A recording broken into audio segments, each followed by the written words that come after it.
Good evening, ladies and gentlemen. You're now with me, Mohammed Yusuf, for TVS News at 5. Let us begin with our top story.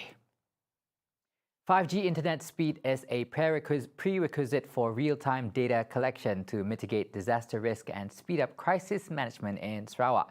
State's Premier Datuk Patinggi Tan Sri Abang Johari Tun Openg said in order to obtain accurate data, it must be collected in real time to ensure appropriate action could be taken. Data itu datang lambat, keadaan sudah berubah, dia mesti real time. Sebab itu kelajuan internet kita hendaklah berupaya ke peringkat 5G. Satu, nombor duanya ialah akses kepada jaluran ke arah antarabangsa. Mesti kita ada akses. Jadi ini berkenaan investment yang agak tinggi, tapi kita secara berperingkat-peringkat menaikkan infrastruktur tersebut.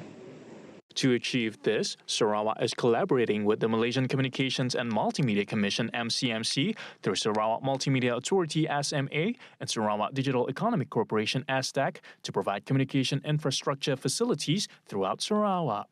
Despite bearing the huge cost, Abang Johari said the state government is committed in its effort to increase the state's income for more basic infrastructure development such as 5G.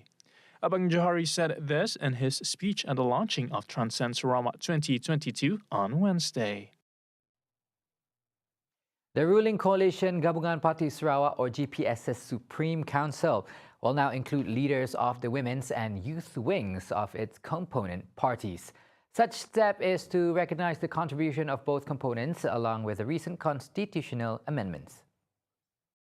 Kalau komponen parti telah memindah perlembagaan mereka dan diluluskan oleh ROS, mungkin kita juga masuk golongan 18 dan 28 sebagai ahli GPS. Majlis Tertinggi GPS. Ini telah kita persetujui untuk GPS wanita dan pemuda sudah dilulus oleh pihak ROS. Maka mereka adalah ahli Majlis Tertinggi GPS. Commenting further on the upcoming 15th general election, preparations are in place to avoid any shortcomings. Walaupun kita tidak tahu bila pilihan raya, tetapi GPS akan menubuhkan jentera pilihan raya dan sudah tentu kita berkendaki suara yang kuat dari Sarawak bagi kita memainkan peranan kita di peringkat nasional.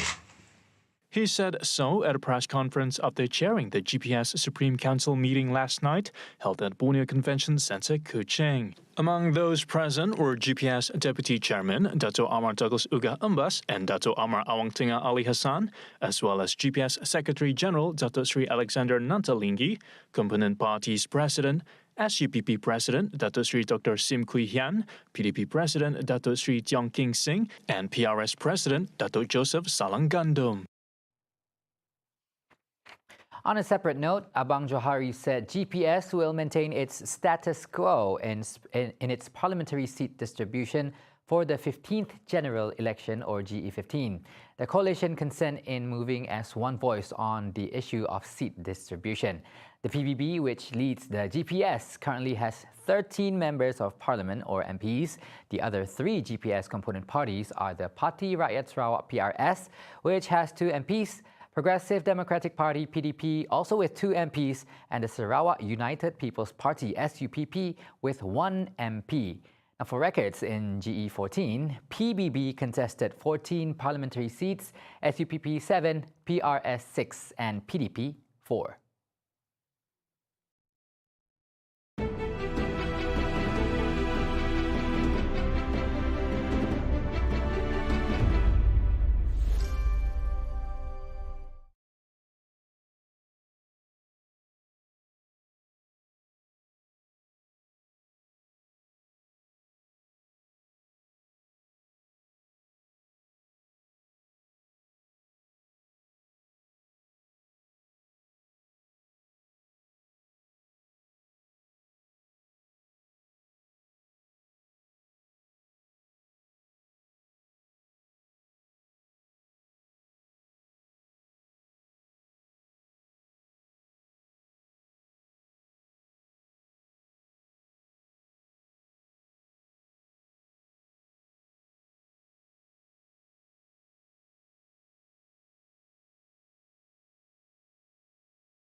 This is TVS News at 5. The Federation of Malaysia was not founded in a day or two.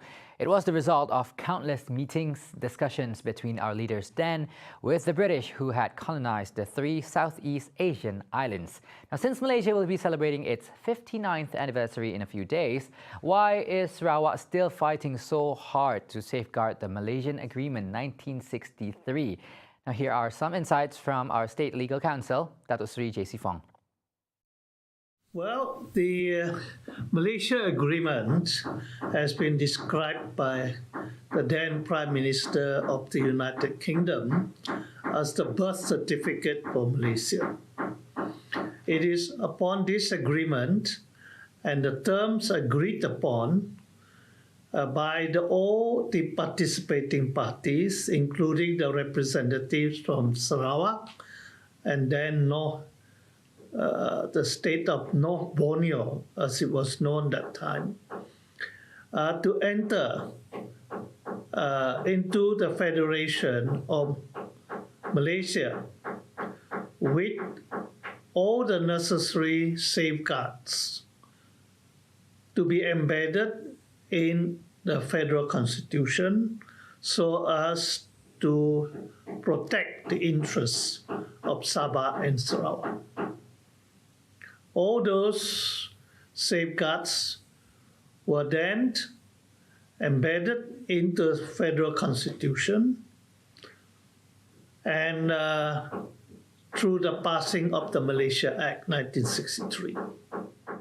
MA63 was written to ensure safe and successful decolonization process, as well as clear and equal terms for the formation of Malaysia between Sarawak, Sabah, the Federation of Malaya, and Singapore. However, due to political differences, Singapore separated and became an independent state in August 1965, with Sarawak and Sabah remaining as 2 of the founding partners of Malaysia. Over time, the autonomy granted to these regions has been slowly diluted. The cause of autonomy for Sabah and Sarawak is once again on the national agenda, and it is gaining momentum. As such, J.C. Fong believes that several objectives have been put in place in an effort for Sarawak to reclaim its lawful rights under the agreement. I have given all my advice, and I believed my advice had been adhered to in the current negotiation with the federal government, although I am not so actively involved. But I believed the objectives that have been set up at the beginning of this exercise of reclaiming our rights under MS63 will be followed according to the basic principles that the state government has formulated and pursued by the present Premier, to ensure that we, Sabah and Sarawak, will be safeguarded in accordance with the constitutional provisions that had been passed at the time of the formation of Malaysia through the Malaysia Act 1963. On to our next story. The Malaysian Armed Forces MAF will increase the number of security posts along the country's borders, especially in Sabah and Sarawak, following Indonesia's decision to shift its capital from Jakarta to Kalimantan. Chief of Defence Force General Tan Sri Effendi Buang said there is a need to increase in the number of border posts and regiments at the locations, as the relocation is expected to commence in the first quarter of 2024. General Effendi said the matter will be done in stages, as the relocation is expected to see an influx in the number of population and economic sectors in the area, which is likely to contribute to the rise in cross-border crime cases, such as smuggling. Elaborating, he said the MAF would cooperate with the Indonesian National Armed Forces (TNI) regarding border control, adding that the move to increase the number of security posts would be made in tandem with them.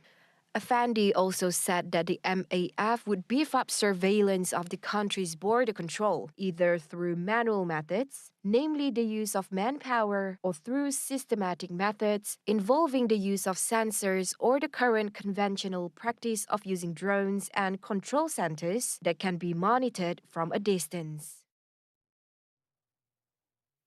Now, 2 secondary schools and 12 primary schools in Baram have been affected by floods following a heavy downpour on Tuesday evening.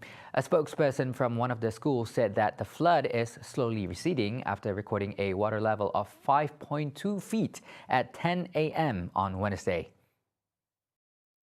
Some school sessions are still running as usual, such as SK Longteru and SK Kuala Tuto. However, several other primary schools had to be called off as the roads were still flooded as of Wednesday morning. Meanwhile, among the affected secondary schools were SMK Tuto Apoh and SMK Long Lama. It was believed that the floods were caused by the heavy downpour, resulting in the overflowing of Sungai Tinjar. According to Miri Fire and Rescue Department Acting Chief Ahmad Nizam Sapai, other areas in Baram have also been affected by floods, including Long Bemang and Long Panai at Sungai Tuto. Nizam also added that no evacuation orders were executed as the situation was still under control.